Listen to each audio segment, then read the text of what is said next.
Bible show pros. The news of a century. Here we go. This is Martin. Okay, listen. It's on Maro, eating and the motto is dinga eating and a bitani. Hey, I don't want to know. Uruza bitima ma ema mali. Dia no se, fila no se. Squano say malana tono tsyapsine. Mola tono inu kwambaza. Tanga dinga ro falasa adalanga no indesanyi. Alifanga no indesanyi. Adalanga no indesanyi. You crazy. Haza dinga no se olu na parali folks. Ngala meni minkwani tantala mombani.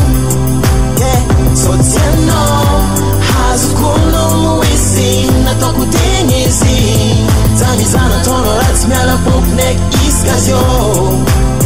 So tieno Hazukuno muisi Momola anga tenga zano matfatiang Vita usene fabihi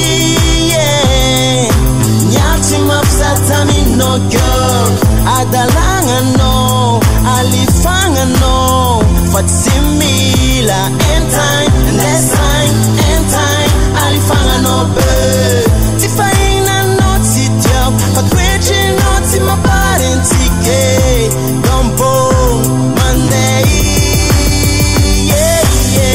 Hazakinga no se olu na party folks Nala meni minkwani tantara mombani.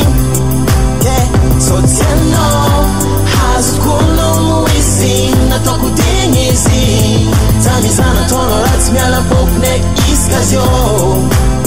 So tieno Hazukuno muisi Hazukuno muisi Hazukuno muisi Hazukuno muisi Hazukuno muisi Hazukuno muisi Hazukuno muisi Hazukuno muisi Hazukuno muisi Hazakinga no se olu na party folks. Ngala meni minkwani tantala mombani. Tantala mombani. So tieno Hazukuno muisi na toku tingisi Zamizana tono rats miala popnek iskazio.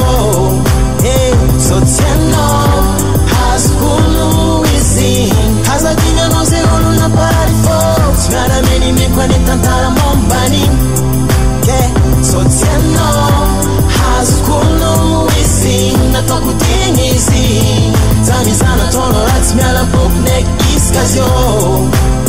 So tieno Hazukuno muisi Hazukuno muisi Hazukuno muisi Hazukuno muisi Hazukuno muisi Hazukuno muisi Hazukuno muisi Hazukuno muisi Hazukuno